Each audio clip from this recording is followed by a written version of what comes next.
네, 오늘은 스코틀랜드 신앙고백서 11장 승천을 이제 함께 공부하고자 합니다. 여러분 나눠준 팜플렛을 보고 우리 함께 쭉 읽어봤으면 좋겠습니다. 다 가시셨죠? 시작.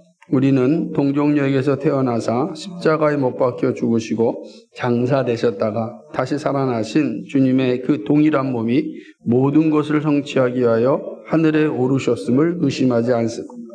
또한 주님은 우리 가운데서 우리의 위로를 위해 하늘과 땅의 모든 권세를 받으셨습니다.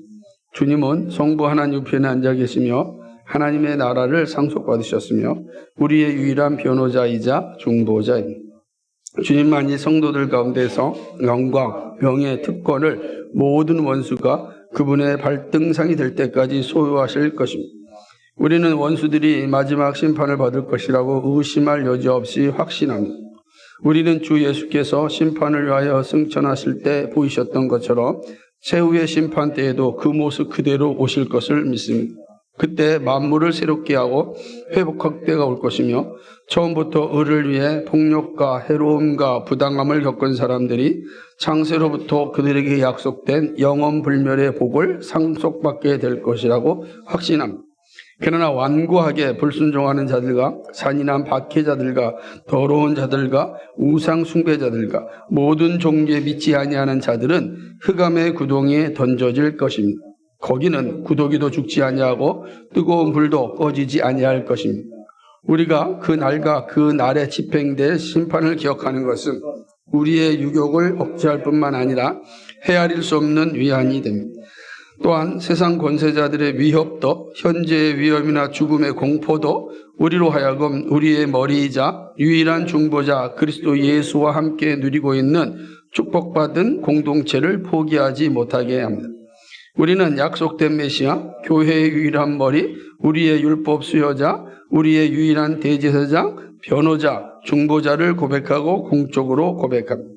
만일 사람이 천사가 주님의 명예와 직무에 제멋대로 저항하면 이는 우리의 주권자이시고 최고의 통치자이신 그리스도 예수를 모독하는 것으로 간주하여 그들을 철저하게 미워하고 혐오할 것입니다. 아멘. 이 신앙고백서만 잘 읽어도 승천이 무엇을 말하는지를 잘 이해하게 될 겁니다. 그러니까 예수님의 일생을 잘 보게 되면 예수님께서는 동정녀의 몸에서 탄생하셨습니다. 그러니까 처녀의 몸에서 태어나셨다라고 하는 사실을 잘 알고 있습니다. 약속하신 대로 처녀의 몸에서 태어나신 예수님이십니다. 예수님의 태어나심은 십자가에 못 박혀 죽으시기 위함이다 라고 이제 말할 수 있습니다. 태어나신 예수님은 우리의 죄를 다 위하여 십자가에 못 박혀 죽으셨습니다. 그러니까 우리의 죄가 십자가에 다 못 박혀진 겁니다. 그러기 예수님은 십자가에 못 박혀 죽으셨고 그리고 장사되었습니다. 무덤에 갇히게 되셨습니다. 3일 동안 무덤 가운데 계신 예수님을 우리가 잘 알고 있습니다. 죄가 죽은 거죠. 예수님의 죽으심과 함께 죄도 죽었습니다. 그러나 예수님은 죄 가운데, 죽음 가운데, 사망 가운데 머물러 있을 수 없었습니다. 그래서 다시 살아나셨습니다. 부활하신 거죠. 부활하신 예수님은 이제 하나님 나라로 승천하십니다. 놀라운 것은 이거죠. 예수님이 오시고 십자가에 죽으시고 부활하신 그 몸은 동일한 몸입니다. 그죠? 하나의 몸이죠. 승천하신 예수님도 하나의 몸이시다라고 하는 것이죠. 예수님께서 승천하셨을 때 이상한 몸으로 변화돼서 간 것이 아니고 동정녀의 몸을 오셨던 그 몸, 십자가에 못 박히셨던 그 몸, 부활하셨던 그 몸 그대로 승천하셨다라고 하는 사실을 우리가 잘 기억해야 되는 것입니다. 근데 이렇게 승천하신 예수님께서 일어난 일이 뭐냐? 예수님이 승천하셨다라고 하는 건 하나님으로 성부 하나님으로부터 모든 권세와 능력을 다 부여받으셨다라는 것을 이제 의미하는 것입니다. 예수님이 승천하셨을 때 그것이 우리에게 어떤 의미가 있느냐 하면 예수님의 승천은 우리에게 매우 큰 위로가 됩니다. 왜 예수님의 승천이 우리의 위로가 되냐면 죽음을 이기셨잖아요. 부활 자체로 끝나는 것이 아니라 이제는 승천은 심판의 자리로 올라가신 일입니다. 그 자체가 우리의 큰 위로가 되는 거죠. 왜 그러냐면 우리는 그 예수 그리스도로 말미암아 하나님의 자녀가 되었어요. 그 자녀가 되었다는 사실 자체의 그 영광은 승천하신 예수님에게 있는 것을 우리가 보게 되는 것입니다. 승천하신 예수님께서 성경을 통하여 우리에게 말씀하신 것 가운데 하나가 뭐냐면 하나님 보좌 우편에 앉아 계신다는 거죠. 에베소서 있는 말씀처럼 하나님이 그를 지극히 높이사 하나님 보좌 우편에 앉아 계셨다. 그러니까 하나님 보좌 우편이라고 하는 건 그 심판의 자리를 의미하는 것입니다. 그러니까 하나님 보좌 우편에 앉으셨다는 것은 하나님께서 심판자로 예수님께서 심판자로 하나님 보좌 우편에 앉아 계셨다라는 걸 의미하고 또 하나는 하나님 보좌 우편에 앉아 계셨다라고 하는 것은 하나님께로부터 하나님 나라의 왕권을 상속받으셨다. 하나님 나라를 상속받으셨다. 그러니까 보좌 우편에 있다는 게 그런 거예요. 하나님 나라를 상속받으심이고 또 하나님의 심판자로서 하나님 보좌 우편에 계신다. 예수님이 이렇게 왕권을 받으신 분이자 심판자로서 하나님 보좌 우편에 앉아 계셨다. 그 일이 무엇으로 통해서 이루어졌습니까? 승천을 통해서 이루어졌다라고 하는 것이죠. 이때 승천하시니까 왕권을 받으시고 그리고 하나님 심판자로 계신 그 예수님은 어떤 분이냐면 바로 우리의 중보자이시고 우리의 변호자이다. 우리의 변호자이시고 우리의 중보자이신 그 예수님이 하나님 보좌에 앉아 계신 거예요. 그러니까 우리 하나님 보좌에 앉아 계신 분이 우리를 변호해 주실 분입니다. 또 하나님과 우리 사이에 중보자로 계십니다. 유일한 중보자로서 예수님이 하나님 보좌 우편에 앉아 계셨다. 이게 되게 중요한 이제 신앙 고백이라고 할 수가 있는 것입니다. 그렇기 때문에 예수님 그래서 이제 이 신앙 고백서에서는 그렇게 표현하고 있는 것을 보게 되는데 주님이 소유하신 영광이 뭐냐라고 얘기할 때 그러니까 모든 성도들 가운데 영광과 명예, 특권을 예수님만이 소유하시는데 모든 원수가 그분의 발등상이 될 때까지 소유하신다. 그러니까 모든 자들이 뭐예요? 예수님의 발등상 그 앞에 다 심판받는 자로 서게 될 것이죠. 그러니까 오직 이 영광과 명예와 이 특권은 오직 예수 그리스도에게만 한정되는 것이죠. 그리고 그 모든 원수들은 그 하나님의 발등상 밑에서 심판을 받게 될 것입니다. 한 사람도 예외 없이 하나님의 심판을 받습니다. 그 사실을 분명하게 보여주는 거죠. 왜냐하면 예수님께서는 심판하시기 위하여서 승천하셨기 때문입니다. 심판하시기 위하여 승천하셨어요. 근데 제일 강조할 때는 항상 그 승천하실 때 그분은 어떤 분이냐면 새로운 분이 아니라 동정녀의 몸으로 오셨던 분이고 십자가에 못 박혀 주셨던 분이고 죽음에서 부활하셨던 그분이 승천하셨고 승천하신 그분이 바로 심판자로서 하나님 보좌 우편에 계신다는 것입니다.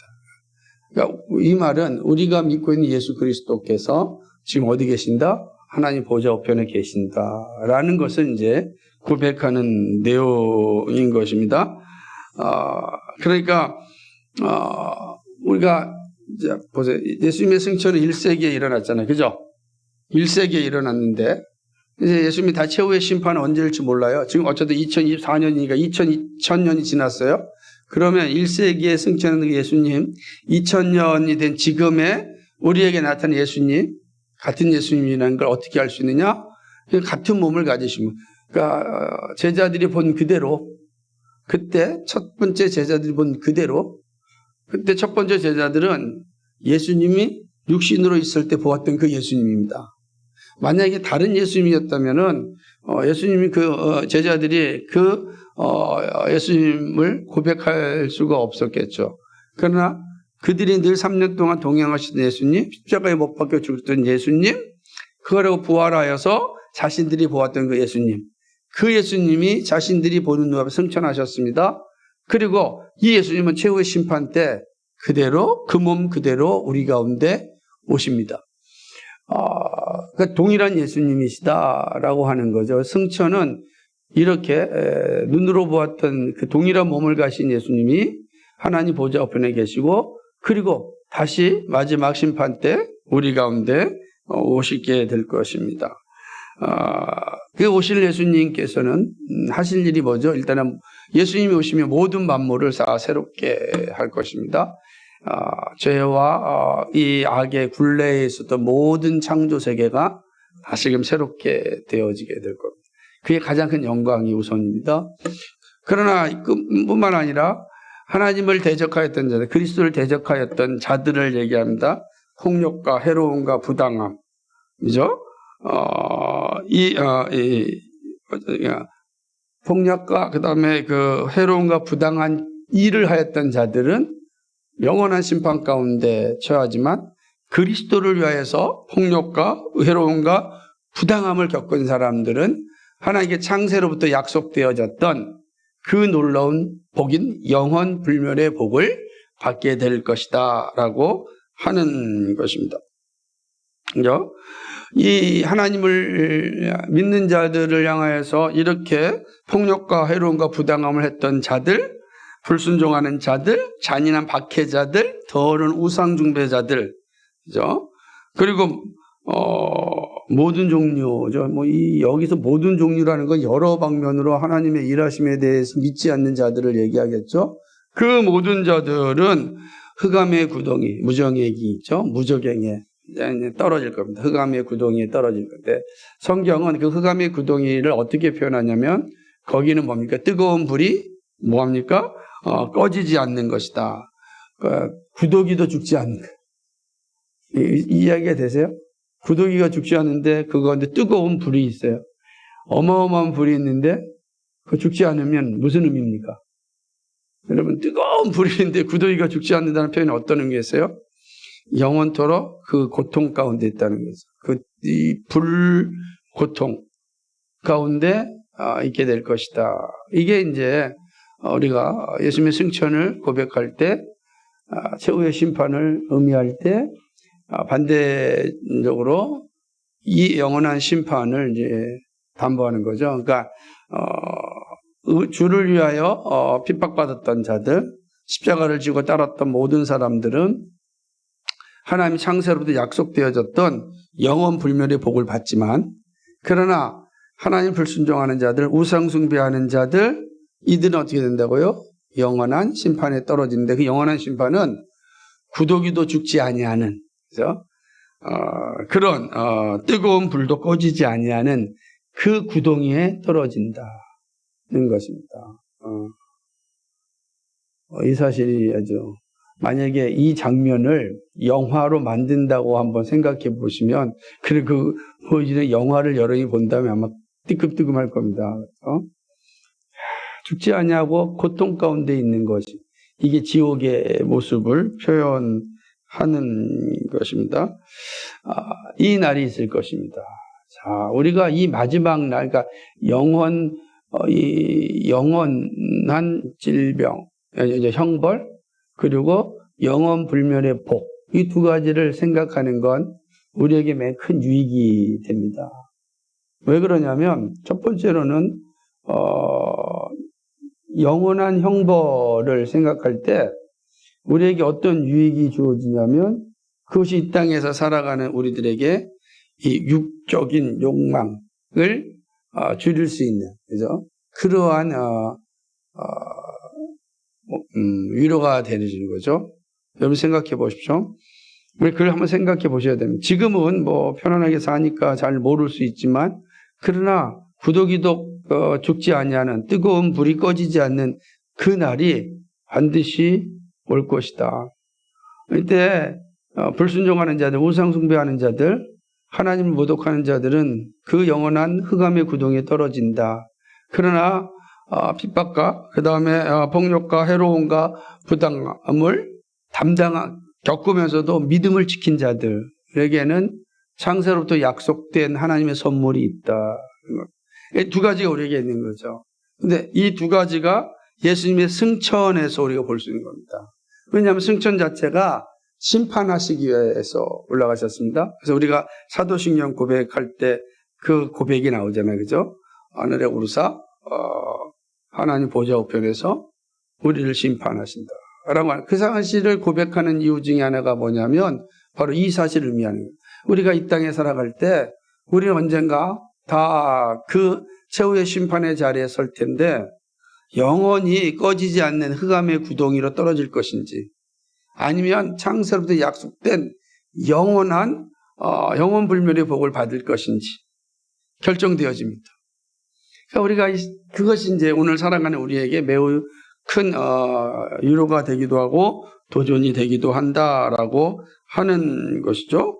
그래서 그 영원한 고통 가운데 있지만 반드시 우리가 하나님의 심판에 의하여서 영원불멸의 복을 받는다 라고 하는 사실이 우리에게 이 땅에서 육적인 욕망을 억제하는데 큰 힘이 되고 고통 가운데 있음에도 불구하고 우리가 견뎌낼 수 있는 힘이 되는 거죠. 그래서 세상 권세자의 위협도 현재의 위험이나 죽음의 공포도 바로 우리로 하여금 믿음의 공동체에서 떠나지 못하게 하는 거죠. 그것으로 인해서 이 믿음의 공동체, 축복받은 공동체를 포기하지 않죠. 왜냐하면 오늘날 우리에게 주어지는 이 믿음의 공동체는 영원불멸의 복을 받는 그러한 과정이란 말이에요. 근데 지금 여기서 우리가 지금 권세자들이나 혹은 핍박자들에 의하여서 이 공동체를 떠나면 우리에게 주어지는 흑암의 구덩이람. 흑암의 구덩이 우리에게 있는데 어떻게 그 일을 할 수 있겠느냐?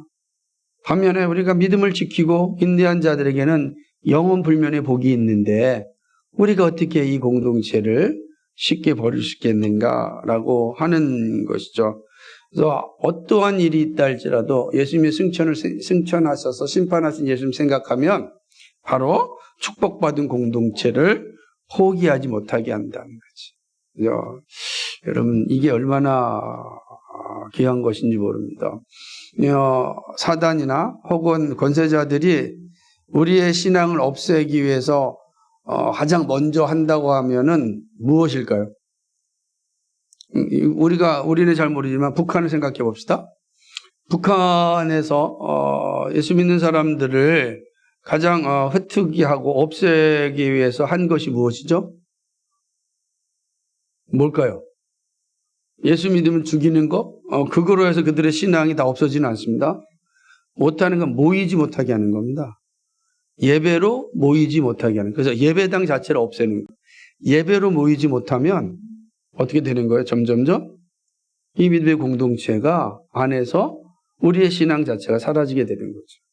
그래서 공동체를 없애는 건 신앙을 없애는 겁니다. 그래서 그런데 보세요. 지금도 우리 북한에 수없이 많은 믿음의 형제 자매들이 여전히 신앙을 지키는 거 무엇 때문입니까? 그들의 토굴 공동체가 있는 거죠.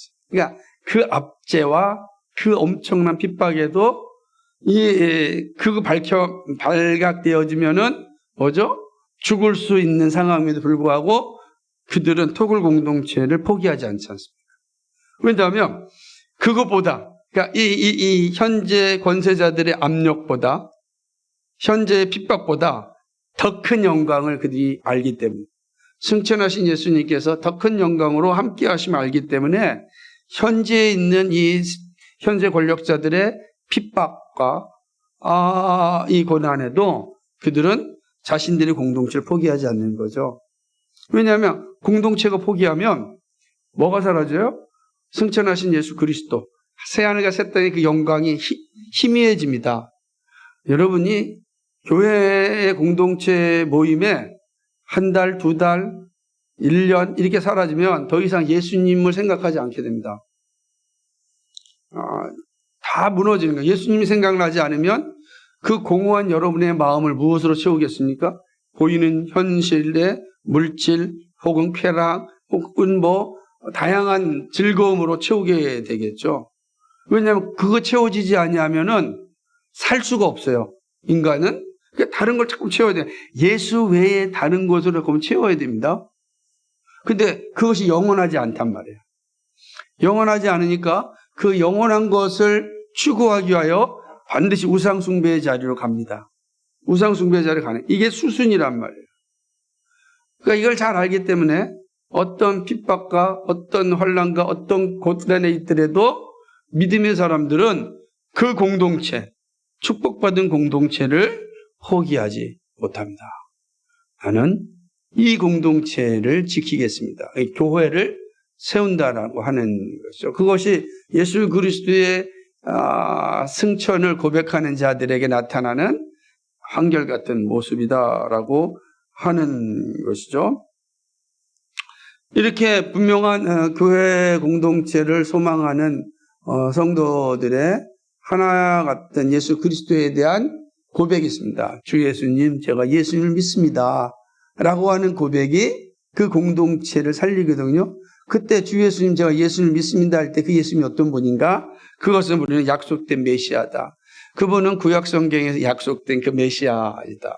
그 메시아를 우리가 믿습니다. 메시아는 구원자입니다. 메시아를 믿습니다. 그러니까 주 예수님, 제가 예수님을 믿습니다 할 때는 우리를 모든 죄로부터 구원하기로 약속된 그 메시아, 그러니까 바로 예수님이에요. 그 예수님을 믿습니다. 그러니까 주는 그리스도시요, 살아계신 하나님의 아들이십니다 라고 하잖아요.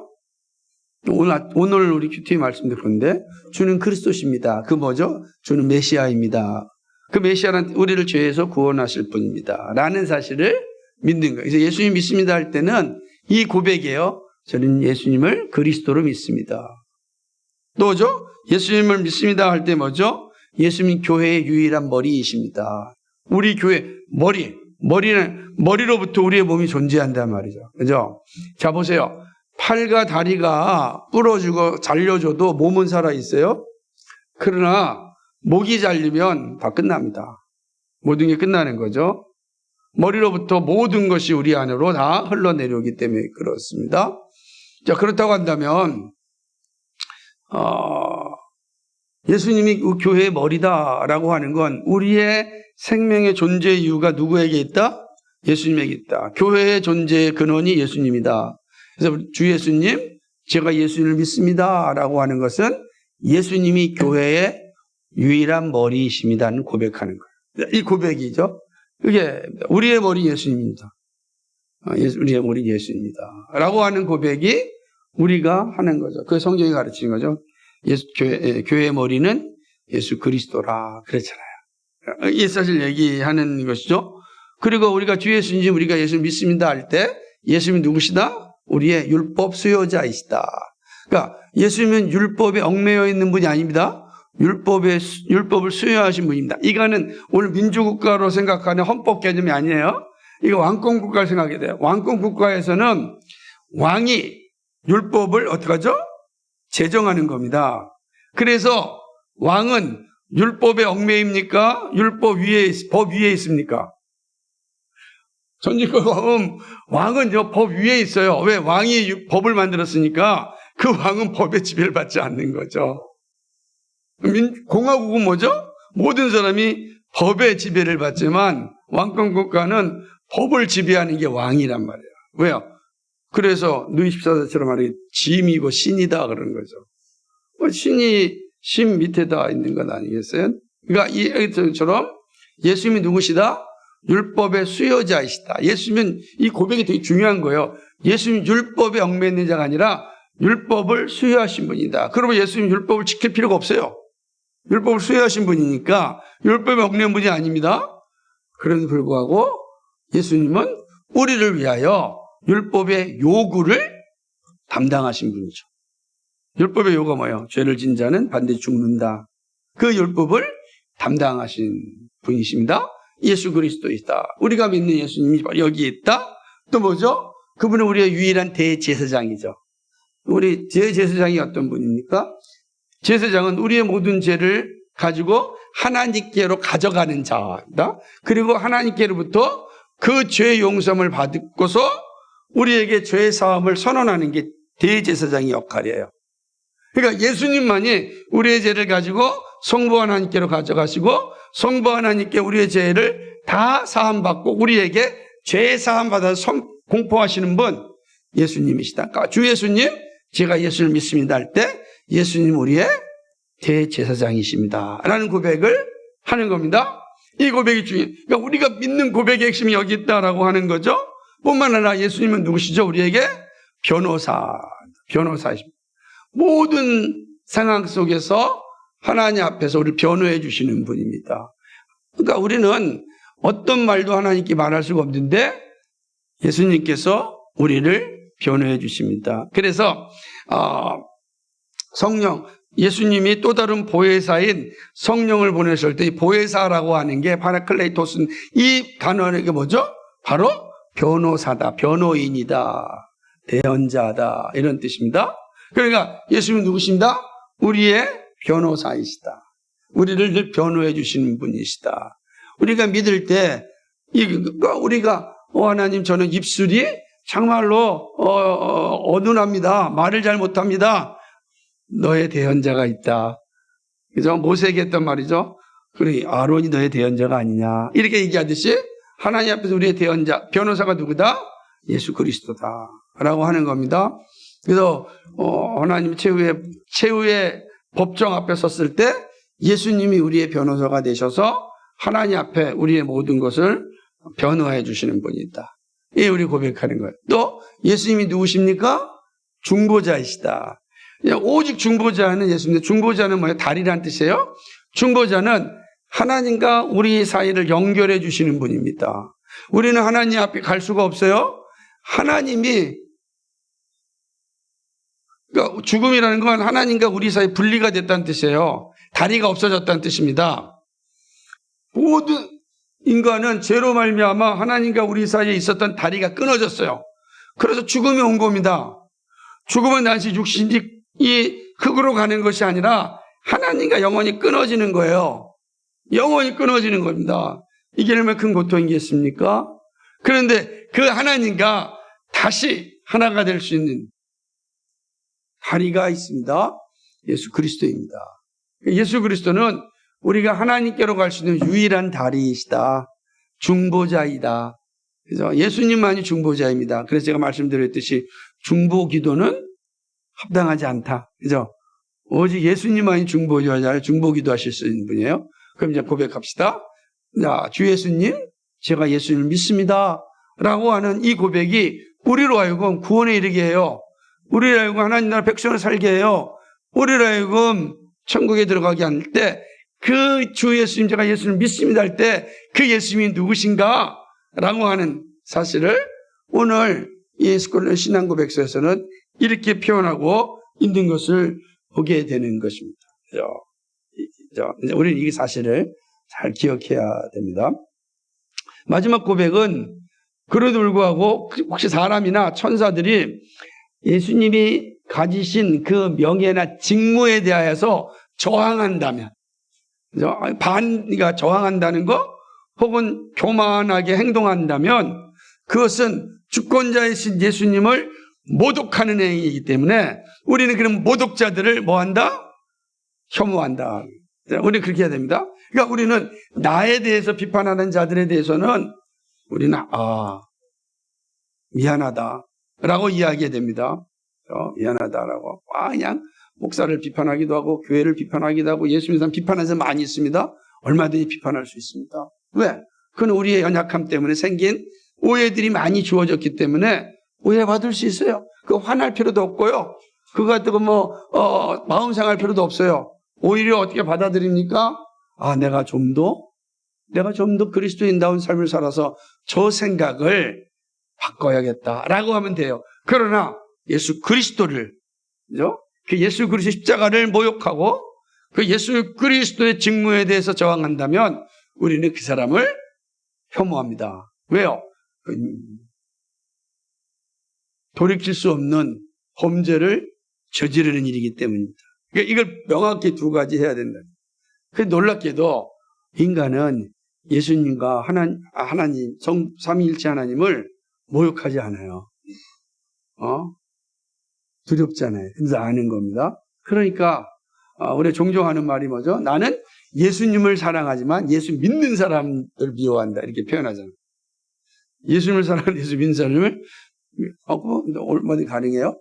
그러나 우리는 예수님의 직무, 십자가의 이 사랑, 그 다음에 우리를 위하여 죽으신 그 모든 역할, 그리고 부활하시고 승천하신 그래서 다시 오실 예수 그리스도를 만약에 모독한다면, 그 일에 대해 저항한다면 그것은 예수님을 모독하는 행위로 보고 모독죄로 선포하고 우리는 그 사람을 혐오하는 거죠. 그게 이제 믿음의 선배들의 고백이에요. 우리는 예수님을 모독하는 자들, 저항하는 자들을 예수님 모독죄로 선포합니다. 예수님을 모독하지 마십시오. 이렇게 이야기돼. 그러니까 혹시라도 여러분의 친구나 여러분의 가족이나 누가 얘기할 때 만약에 예수님을 비꼰다든지 예수님을 모독할 때 이렇게 얘기한다. 예수님은 모독하지 마시고 차라리 저를 모독하십시오. 왜냐하면 당신의 영혼을 위한 일이기 때문에 그렇습니다. 이렇게 이야기할 수 있어야 됩니다. 그것이 우리가 가지고 있는 신앙 고백의 모습인 것입니다. 오늘 예수님의 승천이 우리에게 주고자 하는 가르침이 바로 여기에 있다. 그래서 제가 오늘 좀 길지만 7가지의 내용을 통해서 살펴보았습니다.